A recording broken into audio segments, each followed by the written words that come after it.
one. I'm just recapping all the books I talked about, or all the books that I read in 2025, because I didn't really get the chance to discuss them in 2025. So we're back. We're back talking about all these books. In part one, I reviewed 1 to 10. Now it's time for 11, probably 11 to 20, but we'll see how the stream goes and how long it lasts, who tunes in, and so on. Okay, book number 11 was Fahrenheit 182 by Mark Hoppus from Blink 182.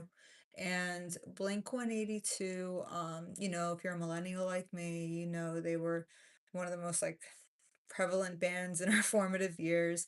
I was more into underground punk, so like at the time I didn't want to admit it, but I mean, Blink-182 is just a great band. How can you not love them?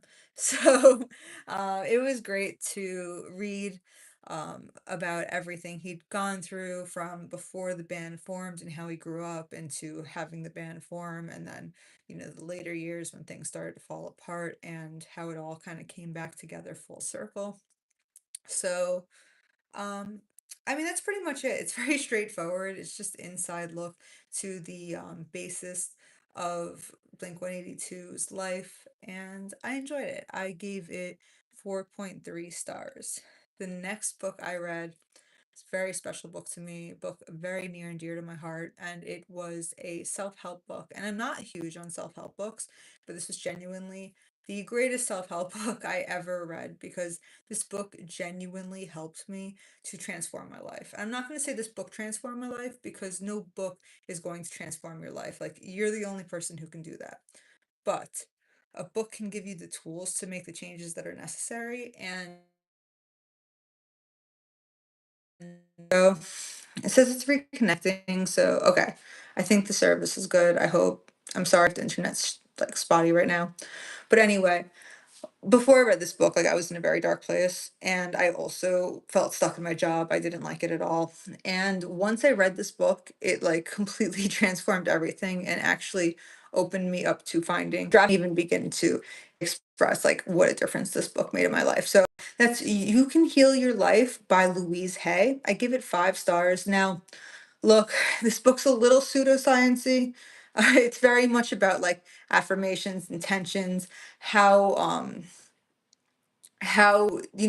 speaking to yourself and envisioning what you want in your life in the right way can help create like magic, pretty much magic in your life. Hi. um Thanks for watching, appreciate it. So it's not going to be for everybody. A lot of people are going to look at it and just be like, I don't know. But in my experience, like, you don't have to fully believe that everything in that book is going to help. I just think that if you're in a dark place, that this book can help you, at least take you into a better place if you're open to it. It's just the type of book that like you're only going to read it if it's the right time and place for you to read it. But once again, You Can Heal Your Life by Louise Hay, one of the no, the best self-help book I've ever read in my life, hands down, because my life actually transformed after reading this book. And I'd also recommend the audiobook for that, because the audio comes with like these little meditations in it. And yeah, I'm gonna move on from this book. I just wanted to make it clear like what an impact that book had on me, because my life was never the same again after reading it. One second.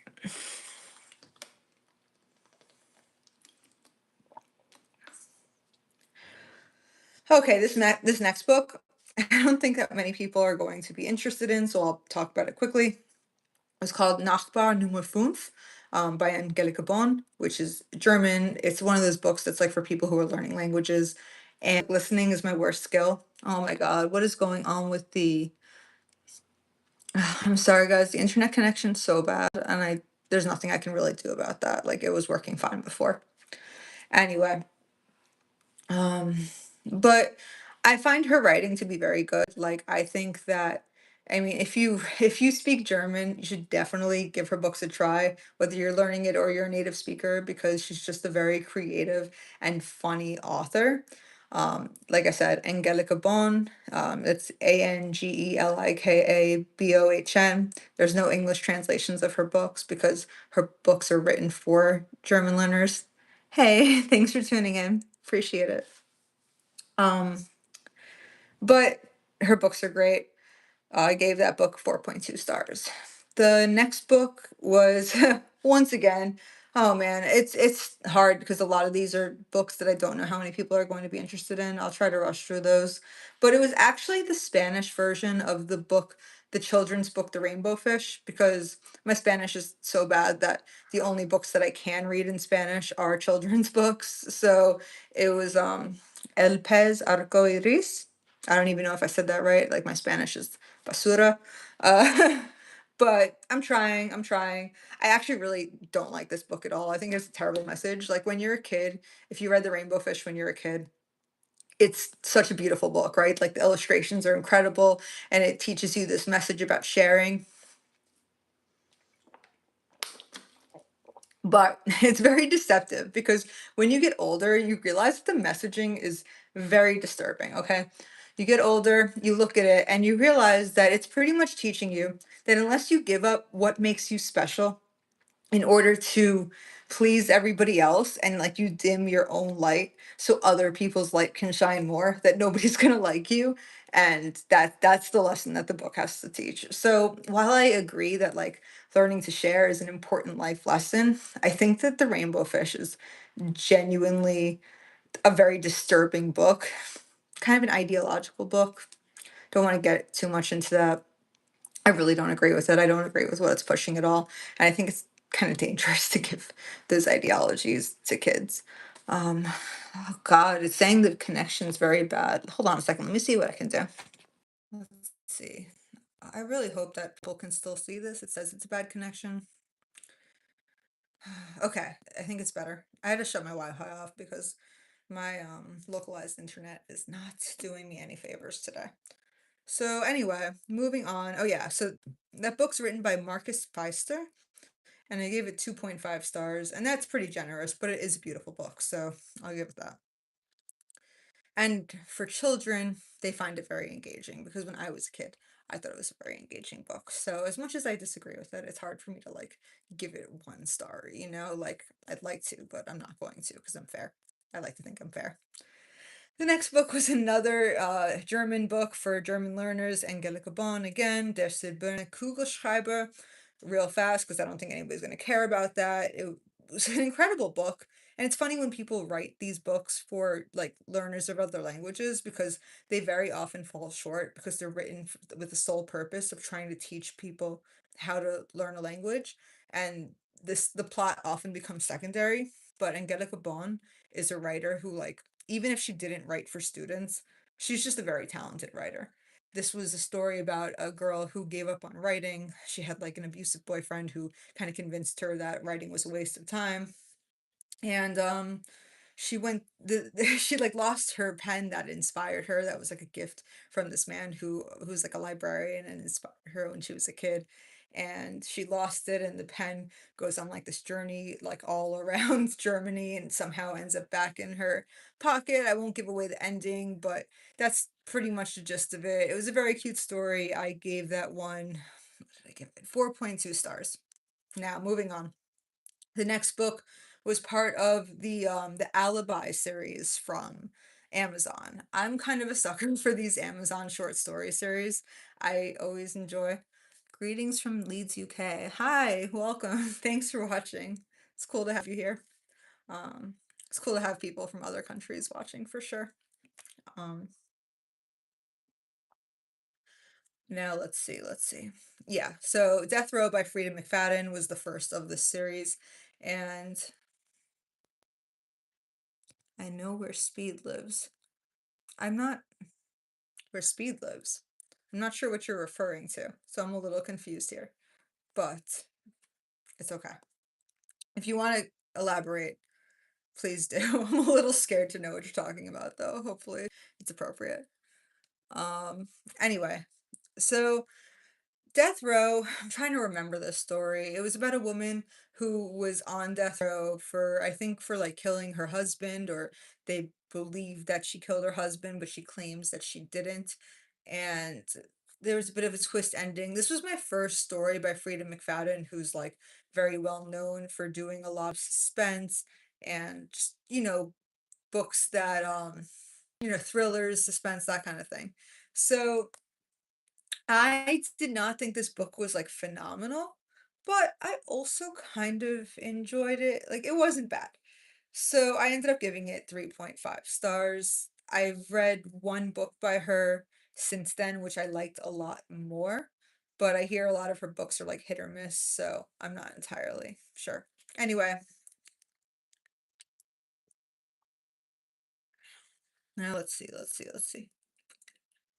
The next book was the second book in the Alibis collection, and it was called The Ex-Wives Club by Sally Hepworth. Now, if you've heard of the book Mad Mabel, which I actually read this year, which was very good, better than the Ex-Wives Club, in my opinion, you might know Sally Hepworth, but this was like a short story that she wrote, and it pretty much there was a murder, and the book centered around like this man who was the ex-husband to all of these other wives who were gathered in his restaurant the night of the murder. So it was an interesting mystery, nothing phenomenal, but I did give it 3.8 stars, so it couldn't have been that bad. And like I said, she wrote Mad Mabel, which ended up being like a pretty solid book. The best book that I've read that came out post-COVID in a long, long time. So actually probably the only book I've read that came out post-COVID that I thought was like a solid, well-written book. So, wait, somebody my phone is like flashing and I keep thinking somebody's typing, but anyway, moving on. The next book I read was Milk Fed by Melissa Broder. And God, I am such a Melissa Broder fan. I don't know about you. I don't know if you've ever read anything by her. She's one of those like weird girl literature type things, the type authors. Like her stuff is not for everybody, but I really enjoy her work. The first book I read by her was Death Valley. Now I've read all three of her main works, and I definitely think that Milk Fed was my second favorite of the two. This is the book about like a pretty neurotic Jewish woman who has mommy issues that connect to her eating disorder and ends up, hey, welcome back. So she's like dealing with this eating disorder that was inflicted by her what's the overbearing mother, and she's also like finding herself in a lesbian relationship, and it was just, I don't know, I just like her writing is very unique. It's insightful and profound but also modern. She does a good job of balancing those two things. It's quirky, it's fun. I can't say she's like the greatest writer of all time, but I always enjoy it when she releases a new book. Like I always prioritize her new books. And I ended up giving Milk Fed 4.2 stars. Milk Fed by Melissa Broder. If you like weird girl literature, I would definitely recommend Melissa Broder. Now, the next book was the third in the Alibi series that I was talking about. It's like, just these short stories that are centered on murder mysteries. If, you're tuning in now and you missed me talking about that before. And False Note was about a man who I don't even really remember this plot too well. It was okay. It was mostly about like an opera singer who was a narcissist who died. I think he stole the son's girlfriend or something. He was, ruining his son's life, and the son was resentful, so there was a lot of like heat on the son, like, did you kill your father? That kind of thing. I don't want to say any more because I A, don't remember the story very well, and B, don't want to give anything away. But it was written by David Lagerkrantz, and I gave it 3.2 stars. The next book became one of my favorite books. It was, oh, what is my favorite book? Okay. My favorite book, I'm gonna give you three books. But my absolute favorite book is Gone with the Wind. I easily one of the greatest books of all time. There's so many books that I think that if I had read them, I expect them to come higher on that list, but I just haven't gotten to them yet. Pope Joan is a close. I wanna say close second. Pope Joan's also on that list, but a lot of people don't know that. That book, it's about a woman who, back in the day, like in I wanna say medieval times, maybe even before that, who back was living in an era when women weren't allowed to be educated whatsoever, but she was like obsessed with learning. She learned to read, even though women weren't supposed to learn to read. And pretty much when her brother died, she ended up uh, like taking his place and like posing as a man, just so not because she was actually like identifying as a man or anything like that, but because she knew that the only way she could live as an intellectual and not be persecuted for it was to live as a man. Um, but it's really an absolutely incredible book. Like people, like it's also a romance. Like she falls in love with somebody before she has to live her life as a man, and then they like become reunited later on, and he knows that she's really a woman. Like, but she also like rises to become a pope and is like one of the greatest intellectuals of her time and makes all these discoveries. And I mean, it's such an incredible book. I absolutely love Pope Joan, and I think it was written by somebody named Donna Cross. I don't know any other books by her, but I would highly recommend that. And then another book that I really love, I guess this would be a book I think that came out post, no, it was written before COVID, but it's called Tender is the Flesh, which definitely is not a book for everybody, but I absolutely loved it.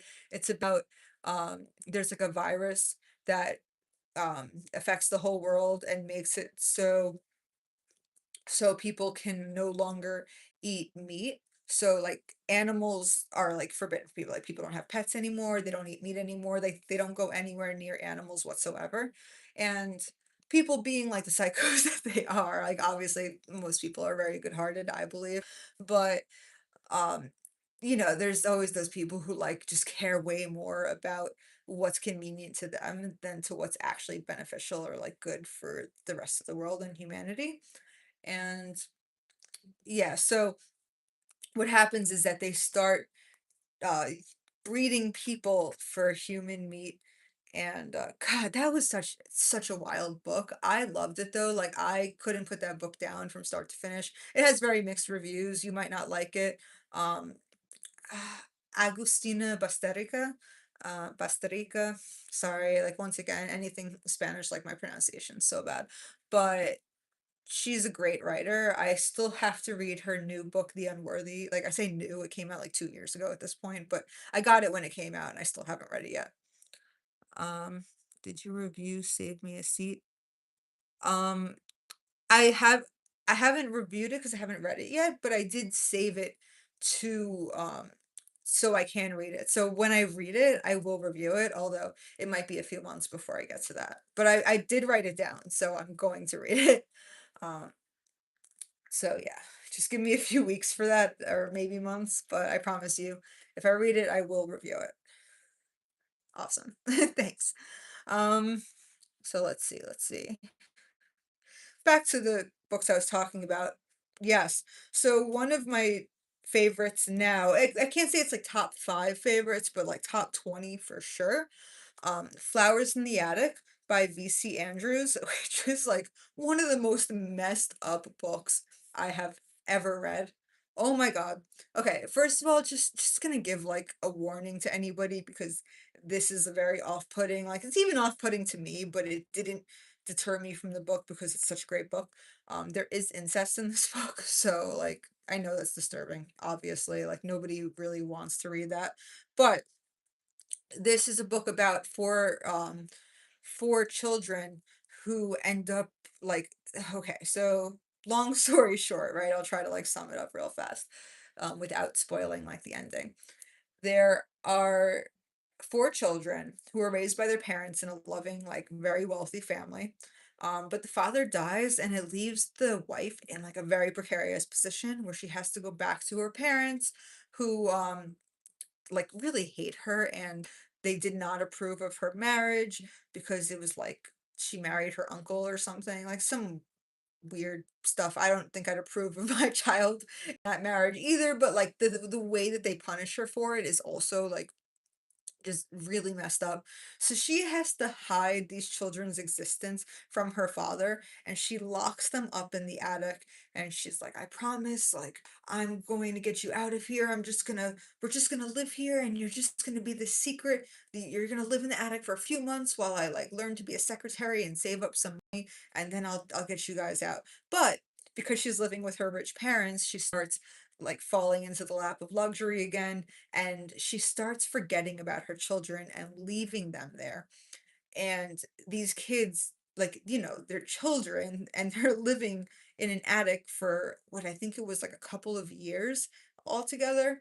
So this was, I mean, it's one of the most messed up books of all time. Like the mental damage it did, the physical damage it did. I don't want to get too into what happened because I don't want to spoil the book, but I thought that the writing was pretty good. I wouldn't say it's like the greatest writing of all time, but it was very engaging. It was very emotional. It's a hell of a story. Um, I definitely think that I would definitely recommend that. What's the scariest book I've read? Oh god. Okay, honestly, I don't know. I wish I had a better answer. Um, because every book that I've read that people say is scary, like I didn't really feel scared by. Um, so it's I don't know, but I haven't read that much horror. I'm trying to get more into horror. Like I have a lot of horror in my like on my shelf, like just books that I've bought that I haven't read yet. So I'll try to prioritize those. Maybe I'll, find one of them to be a little scarier. I remember when I was a kid, I read this like horror book called Bunnicula about a bunny vampire, and that book like scared the crap out of me, but I was 8 years old, so it's probably not actually that scary. Um, but like I said, like a lot of people think The Tender as the Flesh is like scary, and I didn't find that scary. I just found it disturbing. Like I read a lot more disturbing books than horror, if that makes sense. But I'm definitely open to it if you have any suggestions. Um, so yeah. Oh yeah. So just to finish what I was saying about Flowers in the Attic, it's by VC Andrews, and I gave it 4.6 stars. Highly recommended. Um, God, I love that book so much. It really blew my mind. So that's probably like the best book I've read since Tender is the Flesh. Um, and like I said, I gave it 4.6 stars, which is funny because I gave The Stand 4.8 stars, but in retrospect, I think I actually like Flowers in the Attic better than The Stand. But whatever, like these are the ratings that I gave these books at the time. What books do you recommend for me to read? I just finished a book. Okay. One book I love recommending for people to read is Flowers for Algernon. And oh my God, that is an amazing book. I don't want to give too much away, but it's essentially about a man who has a very low IQ, and he goes to get like this experimental treatment that increases his intelligence, and he documents it. Like he has a journal the whole time, and you watch him go from being like a very unintelligent person to somebody who's intelligent, like not only intelligent but like way more intelligent than the average person. And but then he grapples with like the side effects, and he learns a lot of things about the treatment along the way that are very disturbing and have implications for what's going to happen further along in his life. Cannot recommend that book enough. It reads super fast. It's approachable. It's not like a very hard book. Um, Another great book would be A Thousand Splendid Suns, which is about a woman who ends up getting like sold off into a marriage in the Middle East. I can't remember what the author's name is or like what country it took place in, but I do remember that that was an absolutely incredible book. And then like all the other favorites that I mentioned are great, but those two might be a little more approachable if you're like just looking for books to get into that are like just very approachable and are going to like sweep you off your feet. Um Oh, the next book was the fifth book. Am I up to the fifth one? In that Alibis collection that I was talking about. It's called The Skydivers. Um, I really don't remember very much about this book, but essentially there was a skydiving accident and like it was a bit of murder mystery behind it, and something went wrong. If I remembered more, I'd go into it more, but It was pretty forgettable, and I guess that's why I gave it 2.9 stars. It was written by Chris Bojalikan, but I can't even read my own handwriting there. I apologize. But it's part of the Amazon Alibis collection if you're interested in reading it. But of all of them, I think that was probably like the most forgettable. Which is unfortunate because I find skydiving to be very exciting. So I was like looking forward to reading a book that was centered on that. But I mean, just because a book has something to do with something you're interested in doesn't mean you're gonna actually like the book. Now, oh my God, I cannot remember this one at all. This is driving me crazy because Good Neighbors. Oh, okay.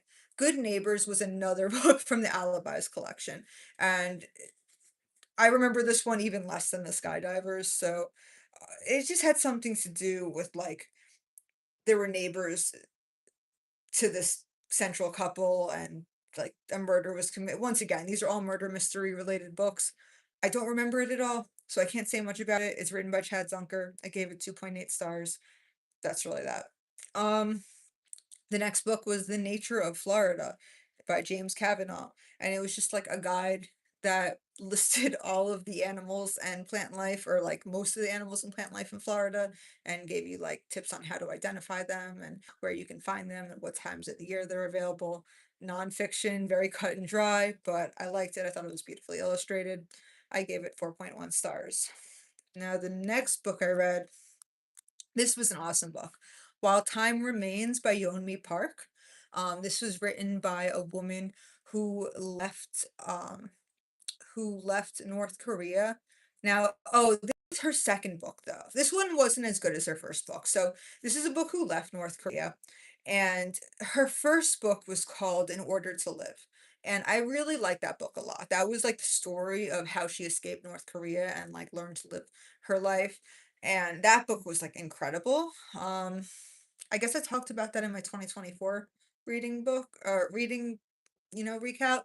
But yeah, so While Time Remains was more political, and it was more about how she sees America turning into turning into what she escaped in North Korea, how like freedom of speech was being taken away, how a lot of people are being scared to actually say what they believe, and how that was like the biggest problem in North Korea is that people were actually afraid to have opinions and like speak and go out of line. So yeah, I mean, it is it is what it is. I mean, I don't disagree. I definitely think that freedom of speech is incredibly important and that you should not be afraid to say what you believe.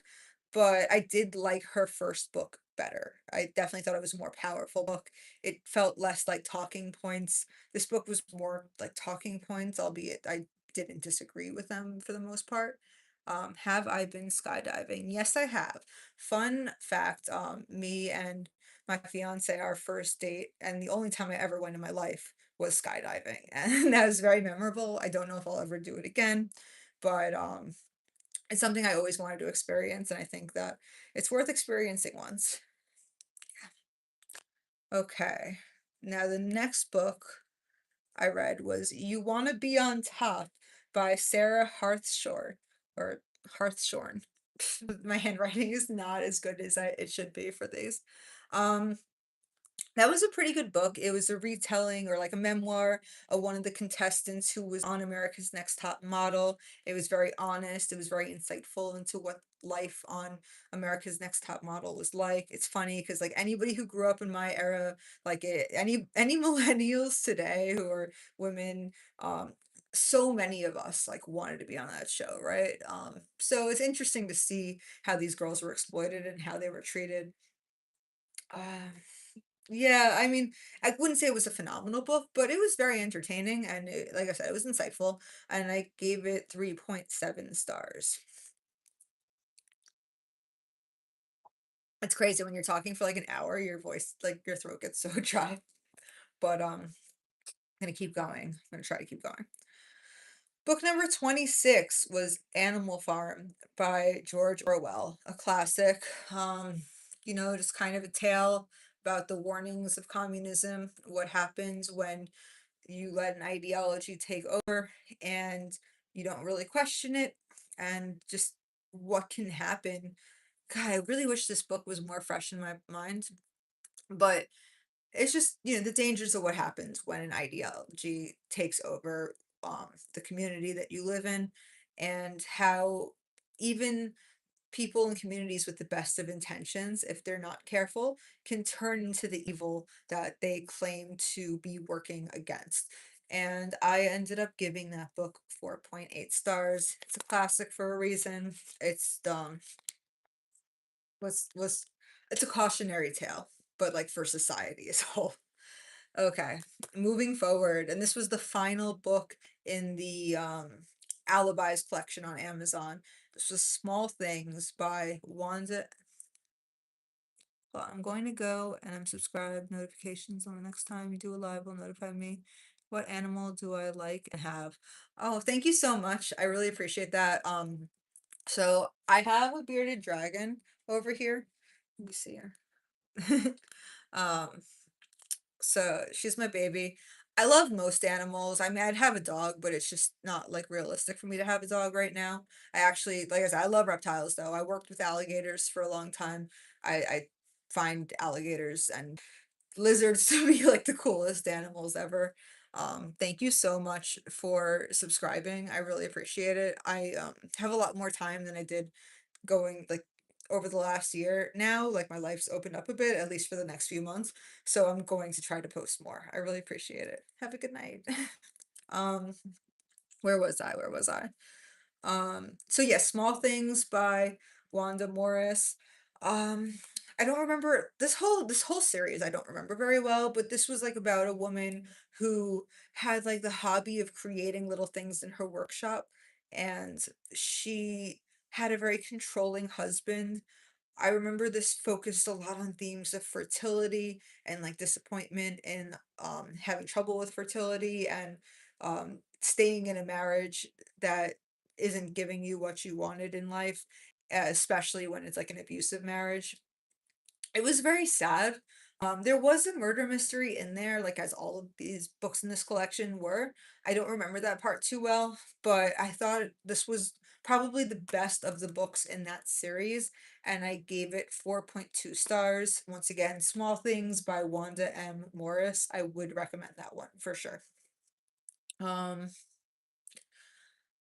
Okay, I'm gonna get to book number 30 of this list, and then I'm gonna call it a night because we still have like 20, a little over 20 more books on this list, and my throat is so dry from talking all this time. So, plus, like, there's less people on now, so I think it would just be smart to like continue this video tomorrow.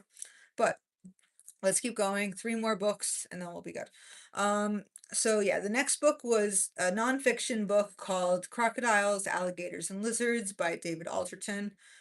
It was just an informative book about various reptiles. It wasn't anything like unexpected for the title. I think it had like beautiful images, a lot of great information. I don't remember too much other than that, but I'd say I gave it 4.3 stars, so we'll leave it at that. The next book was The Rest of Her Life. Hold on.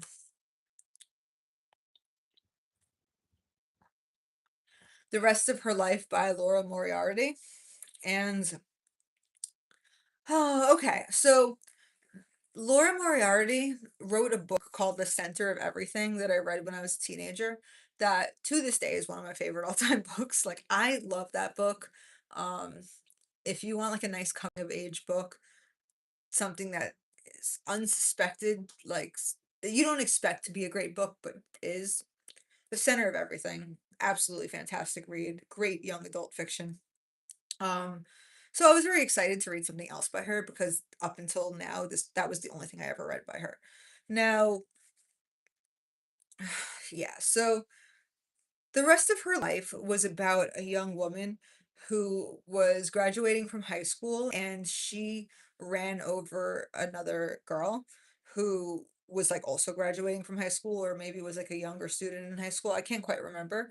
And as you can imagine, this is a woman who has like her whole life ahead of her. She's about to go to college, she's about to start a career, like or get ready to prepare for a career, and she's popular, she's beautiful, like, she has all these things going for her, and she ruins her life pretty much by taking the life of another girl, unintentionally, of course.